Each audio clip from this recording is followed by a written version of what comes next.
Thank you for spending part of your night here. Your support keeps these stories alive. Now turn down the lights and let us begin. I paid $40 for Unit 117. The manager swore Westhaven storage ended at 116. By midnight, a disconnected phone inside the unit was ringing, and the voice on the other end was describing sounds that had not happened yet. The first was rain. The second was a metal door closing. The third was me whispering my own name. I should tell you now that I never whispered it. Not that night. Not anywhere near that phone. But the recording had my voice exactly right, including the little catch in my throat when I get scared. Before the sun came up, every light in the storage complex was burning. Every unit stood open, and something was walking the concrete aisles, closing the doors one at a time. I was the only person there. At least, I was the only person who had arrived in a car. For 6 years, I made a living buying abandoned storage units around Central Ohio. It was not glamorous work. Most units held broken furniture, moldy clothes, old tax papers, and family photographs nobody had bothered to claim. I cleaned what could be cleaned, sold what could be sold, and tried not to think about how quickly a life could become a row of boxes under fluorescent lights. You learn rules in that business. Never bid on a mattress. Never trust a box marked kitchen. Wear gloves. Photograph everything before you touch it. And when a facility manager tells you a unit has been sealed for legal reasons, walk away. That last rule was the only one I broke at Westhaven. The auction was held on a Thursday afternoon under a sky the color of wet cement. Westhaven Storage sat behind a closed furniture outlet near Interstate 71, separated from the highway by a drainage ditch and a line of bare trees. The place looked ordinary from the road.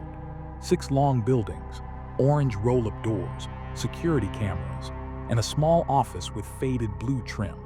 About 20 buyers followed the manager from unit to unit while she cut locks and called for bids. Her name was Marcy Vale. She was in her late 50s, with silver hair pulled through the back of a baseball cap and the tired patience of someone who had spent years explaining late fees. By 4 o'clock, the crowd had thinned. Rain was expected after dark, and the remaining units were mostly junk. Marcy checked her clipboard and said there was one more. The other buyers looked confused. We had already walked every aisle. She led us behind Building F, where a narrow service lane ran between the back wall and a chain-link fence. Halfway down that lane stood an orange door I had not noticed before. White numbers had been painted above the latch, 117. There were no tire marks in front of it. No camera pointed toward it. The concrete was darker there, as if it had stayed wet long after the rest of the lane dried. Marcy stopped 10 feet from the door. For the first time that afternoon, she did not reach for her bolt cutters. A heavy chain had been looped through the latch and secured with an old brass padlock. She told us the tenant records had been lost during a computer change and that the unit had technically been abandoned for years. She said technically twice. One buyer asked why it was not listed on the printed map taped to the office window. Marcy glanced back toward the buildings and said the map was old. Another buyer pointed out that the numbering in Building F stopped at 116. Marcy rubbed her thumb across the edge of her clipboard and opened the bidding at $10. Nobody raised a hand. I wish I could say I sensed danger and hesitated for some noble reason. The truth is that I saw the brass lock, the dry door, and the way Marcy avoided looking at either one. Mystery makes people stupid. I bid 10. A man in a red jacket bid 20, mostly to irritate me. I said 40. He laughed and stepped back.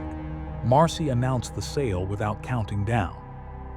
She gave me a small envelope containing a receipt, a temporary gate code, and a red plastic key tag stamped 117. There was no key attached.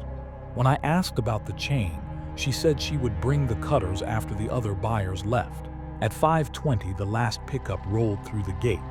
My van was parked beside the office, already half full of items from 2 earlier units. The wind had begun to move the dead grass along the fence. Marcy came out carrying bolt cutters and a ring of keys. We walked behind Building F without speaking. Up close, the door to 117 looked older than the others. Its orange paint had faded almost brown, and thin scratches covered the lower panels. Some scratches ran vertically, as if furniture had been dragged against it. Others came from the inside and ended at the bottom seal. The chain scraped across the concrete when Marcy pulled it free. The sound made her flinch. She handed me the brass padlock but kept the cutters. I asked whether she wanted to stay while I opened the unit. She said no so quickly that we both pretended not to hear it. Then she gave me one piece of advice. If I found a telephone, I was not to plug it in. I thought she was joking. She walked away before I could ask what she meant. Her keys jingled faster as she reached the corner, and for a moment, I had the childish feeling that she was trying not to run. The roll-up door resisted at first. I put both hands under the handle and pulled until the metal groaned. Cold air flowed over my shoes. Storage units are never comfortable, but the air inside 117 felt refrigerated and damp. I raised the door high enough to duck beneath it and aimed my flashlight inside.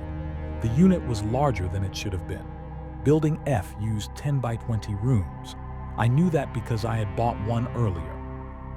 Unit 117 extended at least 40 feet into darkness. Its cinderblock walls were stained with vertical lines of rust, and a single fluorescent tube glowed near the back even though there was no visible electrical service. The contents had been arranged like a room someone had tried to remember. A wooden desk stood in the center. Behind it sat a metal filing cabinet, a wall clock, and a narrow cot made with a gray blanket. 6 cardboard boxes formed a straight line along the right wall. Each box was sealed with yellowed tape and marked with a date instead of a name. The oldest date was June 8, 1987. The newest was tomorrow's date. On the desk sat a beige push-button telephone. Its cord ended in a clean cut 6 inches from the base. Beside it lay a portable cassette recorder and a handwritten inventory sheet with every line blank. The first sound was a fluorescent hum. It seemed too loud for one tube, a steady electrical vibration that I felt in my teeth. I stepped closer to the desk. The clock above it showed 2:17, but the second hand moved normally. The cassette recorder held a tape labeled Check High-End. Under the label, someone had written 3 instructions in block letters. Wait until the clock stops. Do not answer on the first ring. Do not complete the inventory. The handwriting had pressed so hard into the paper that the words were readable on several layers beneath it. I took photographs from the doorway, following the habit that had saved me from more than one dishonest seller. In the first picture, the room looked as I saw it. In the second, the cot was occupied. A person-shaped depression lay beneath the gray blanket, head on the pillow, feet pointed toward me. I lowered the phone and looked directly at the cot. The blanket was flat. I took another picture. The depression appeared again, deeper this time. One edge of the blanket hung over the cot, and below it I could see the pale curve of bare toes. I stopped taking pictures. Rain began tapping the metal roof shortly after 6. The drops were light at first, scattered clicks traveling from the front of the building toward the back. I told myself I would inspect the recorder, identify anything valuable, and leave before the storm grew worse. The tape clicked when I pressed play. For 11 seconds there was only static. Then a man began speaking in a low, exhausted voice. He identified himself as Owen Hale, the night clerk at Westhaven Storage. He said the date was June 8, 1987. According to Owen, Unit 117 had appeared behind Building F during a thunderstorm. Although Building F had not yet been constructed, Owen's recording was not a ghost story. That made it worse. He spoke like a man documenting a mechanical problem. The unit had no foundation on the county plans. Measurements taken outside did not match measurements taken inside. Objects left in the room disappeared after sunrise. 3 tenants who rented nearby units had reported hearing a phone ring after closing. Owen said he had disconnected every telephone in the facility, but calls continued to arrive at the office from extension 117. Each call contained only background noise: rain, a ticking clock, a door closing, footsteps. Sometimes the caller breathed. Owen believed the noises were being recorded in the future, though he admitted how ridiculous that sounded. The cassette distorted, then recovered. Owen said the calls always followed the same rule. The sound happened inside the facility before the next call arrived. If every sound on a call occurred in the correct order, a new name appeared on the inventory sheet. He did not know what happened to the people whose names were written there. He only knew that their cars remained in the parking lot. The tape ended with Owen warning the listener not to answer any phone after the clock stopped. His final words were nearly buried under static. He said the room could not take what it could not identify. The recorder snapped off. At exactly the same moment, the telephone rang. I stumbled backward hard enough to strike the filing cabinet. The ring was bright and ordinary, the sound of an office phone from my childhood. It rang once and stopped. I stared at the severed cord. Rain ticked on the roof. The fluorescent tube buzzed. Somewhere beyond the open door, wind pushed a loose sign against the fence. I remembered the instructions and kept my hands away from the receiver. After 10 seconds, the phone rang again. This time it did not stop. On the 7th ring, the wall clock stopped ticking.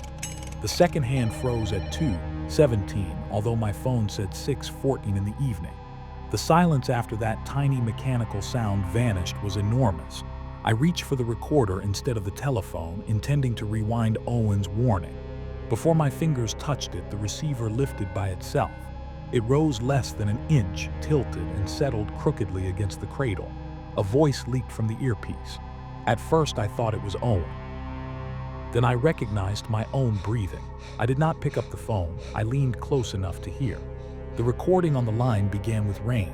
Next came the fluorescent hum surrounding me. A car door slammed. 3 slow knocks followed, each separated by the same patient pause. Then there was the grinding sound of a metal door being lowered. Footsteps crossed gravel. A chain dragged over concrete. Finally, my voice whispered a name. Not my name. Marcy Vales. The line went dead with a sharp click. For several seconds, I remained bent over the desk. Then my car door slammed outside. I had left the van unlocked, but the service lane was empty when I stepped through the unit entrance. Rain rippled across the concrete. My headlights flashed once as if someone had pressed the key fob from inside the van. The office windows were dark. I called Marcy. Her phone rang until voicemail answered. I called again while walking toward the front of the building. This time the call connected, but instead of Marcy, I heard the fluorescent hum of Unit 117. Beneath it, someone breathed very slowly. The call ended before I could speak. 3 knocks sounded from inside the office. They came from the glass front door, but on the wrong side. I stood in the rain looking through the glass. The office was empty. A desk lamp illuminated Marcy's open ledger, a paper coffee cup, and the ring of keys she had carried behind Building F. Her baseball cap lay on the floor. 3 wet fingerprints appeared on the inside of the glass at shoulder height. Then the office telephone began to ring. I could see it vibrating beside the ledger. The caller display showed 117. My temporary code still opened the office. The lock chirped and the glass door released with a heavy click. I entered without taking my eyes from the phone.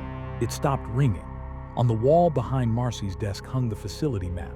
6 buildings, 116 units. No service lane behind Building F according to the map. The back wall of that building stood directly against the fence. I looked through the office window. From this angle, the gap where I had walked with Marcy was gone.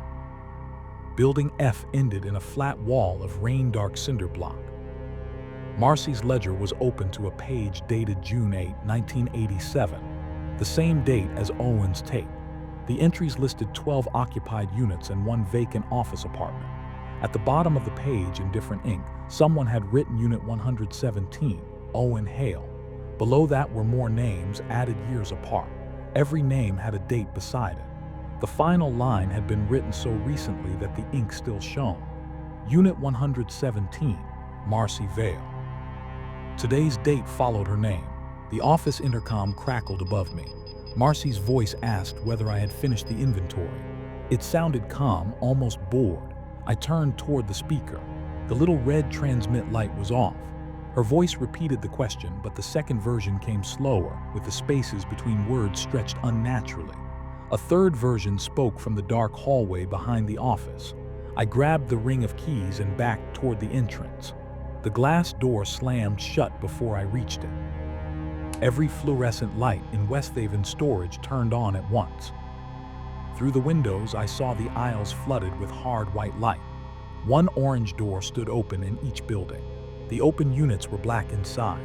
A metal door closed somewhere far to my left. The sound rolled through the complex and ended with a heavy impact. Then another door closed in Building B. A third answered from Building C. They were closing in sequence, moving toward the office. Between each impact came footsteps on concrete. Slow, even, too heavy to belong to Marcy. I used the emergency release beneath the front counter and forced the glass door open. The alarm did not sound. Rain struck my face as I ran toward the van. The footsteps continued behind the buildings, matching my pace without hurrying. My keys shook so badly that I dropped them in the gravel. While I searched, the fluorescent lights went out row by row. Darkness moved toward me from the far end of the property. I found the key, unlocked the van, and climbed inside just as the lights in Building F died. The engine started. The gate did not open. I entered Marcy's code, my temporary code, and the universal code printed inside the office ledger. The keypad flashed access granted each time, but the chain across the sliding gate remained tight. There had not been a chain there that afternoon. I drove forward until the bumper almost touched it. In the headlights, the links were wet and red with rust. Something had tied the chain from the highway side. Thunder struck close enough to shake the van. The windshield went white. When my vision returned, a woman stood beyond the gate. She wore Marcy's cap and jacket, but her face was turned toward the highway. I lowered the window 2 inches and called her name. She did not move. The van radio switched on by itself. Through the speakers, my own voice whispered Marcy Vale exactly as it had on the disconnected phone. The woman at the gate turned around. Her face was not damaged or monstrous. It was simply unfinished, smooth where the eyes should have been, with a shallow line for a mouth. I reversed so fast that the van fishtailed across the wet pavement. The figure remained at the gate. I aimed for the maintenance road behind Building A gravel path that led to the drainage ditch. The wipers beat furiously. Doors passed on both sides, their numbers climbing beyond anything printed on the map. 114, 115, 116, 117, 118, 119. Each door was open a few inches. From inside each unit came a different ordinary sound. A shower running, silverware placed in a drawer, a child bouncing a ball, an old dog scratching at a door. They were pieces of lives, stored without the people who had made them. The gravel road should have ended at the ditch. Instead, it curved behind Building F and brought me back to Unit 117. My headlights illuminated the open door. The desk stood exactly where I had left it. The telephone receiver now hung from its severed cord like a pendulum. On the cot, the gray blanket had risen into the shape of a seated person. I tried the maintenance road again. It returned me to the same place. On the third loop, the van engine died directly in front of the unit. The cassette recorder clicked inside 117. Owen Hale began speaking again, although the tape had ended. He said he had made the same mistake. He had tried to leave before understanding what the room wanted. The unit was not predicting sounds, he explained. It was collecting them, a door closing, a key turning, a name spoken into a phone.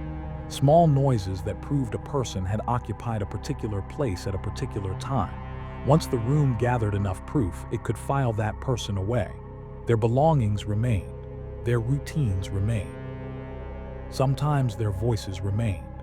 The person became an empty space that the unit could fill whenever someone looked. Owen said there was only one way he had found to interrupt the process. The inventory must remain incomplete.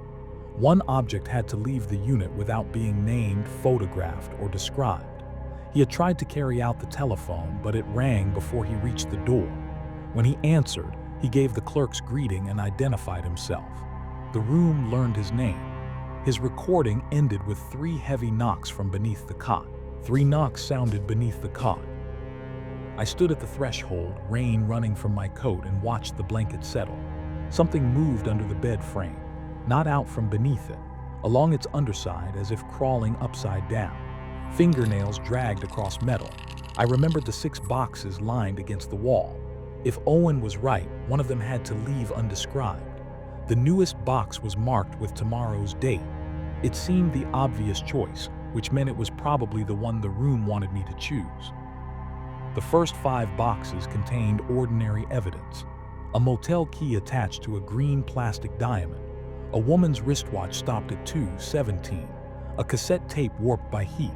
A child's red raincoat still wet. A brass service bell with a dark stain around its base. Each object corresponded to a name in Marcy's ledger. I did not say those names aloud. I placed the objects on the floor and moved to the 6th box.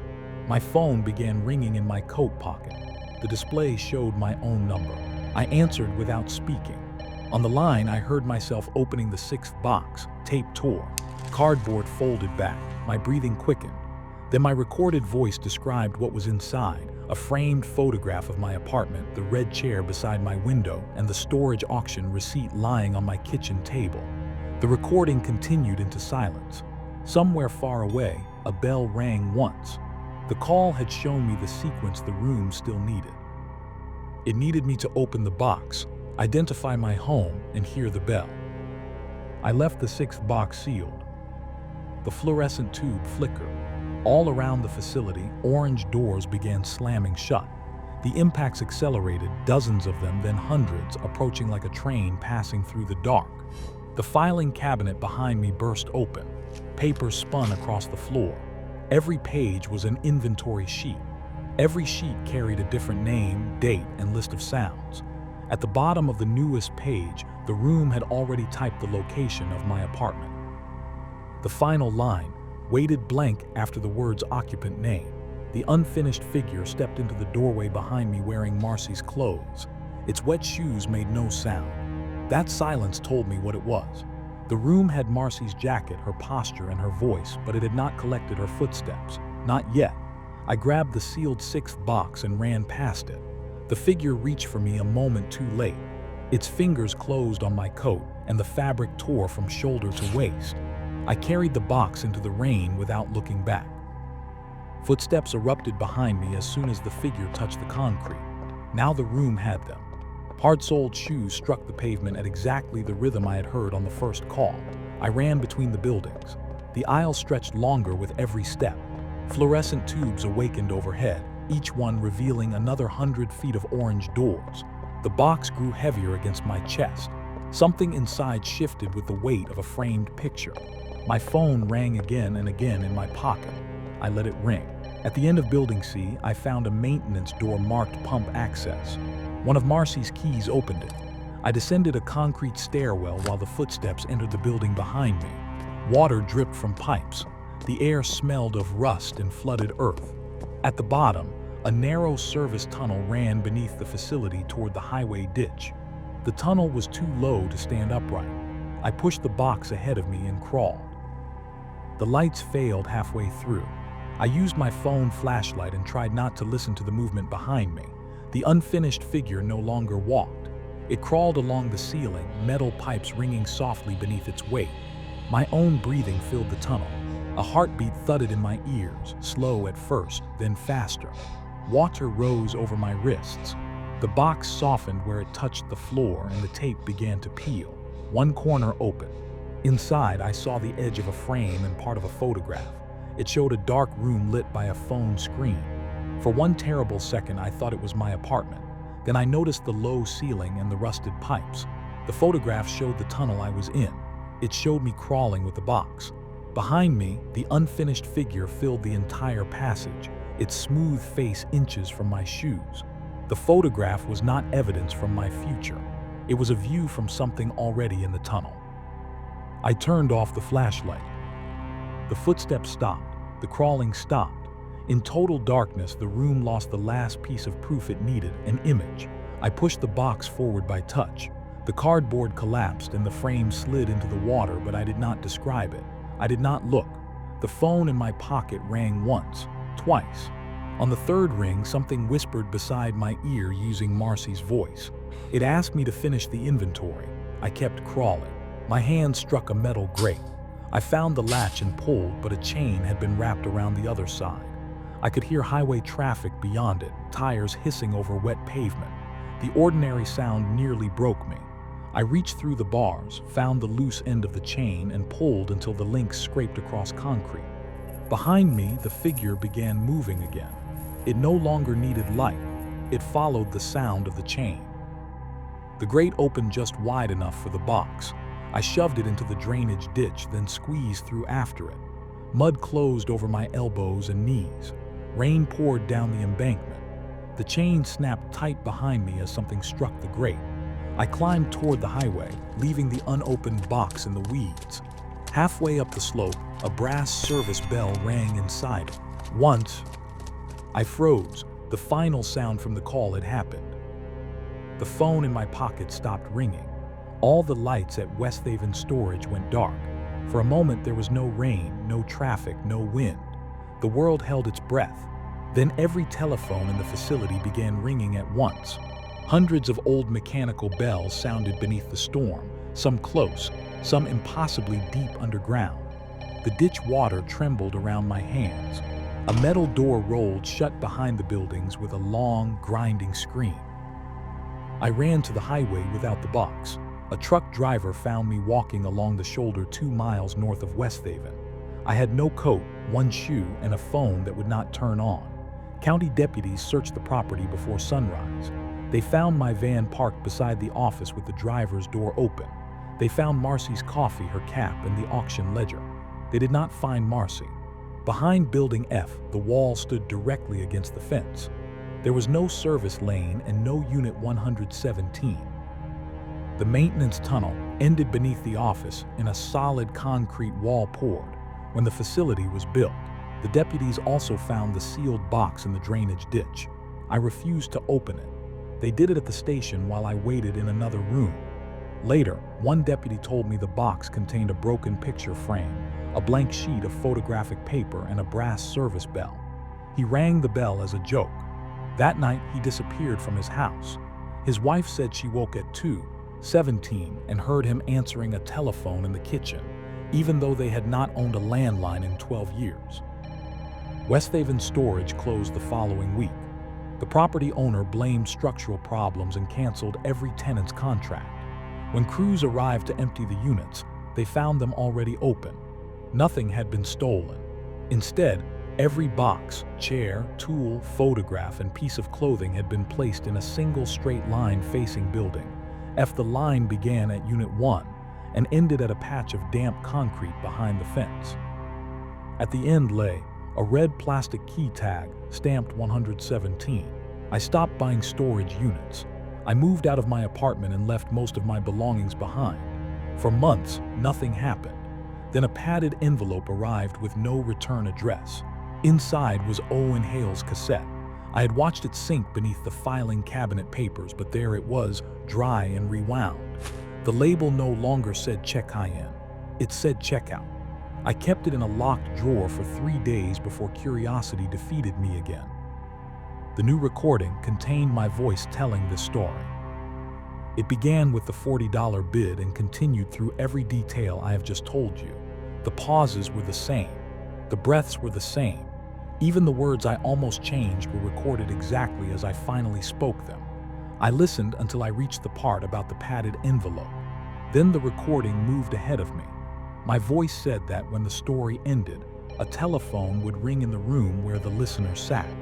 It said the caller would already know the listener's address, but not their name. Not unless the listener answered. That is why I made this recording instead of going to the police again. That is why I have never told you my name. The unit cannot take what it cannot identify. Owen was right about that much. So if a phone rings after my voice stops, let it ring. If someone knocks 3 times, do not count the knocks. Keep the lights off. Do not say hello, even as a joke. And if you hear a metal door beginning to close somewhere behind you, do not turn around to see what is being stored.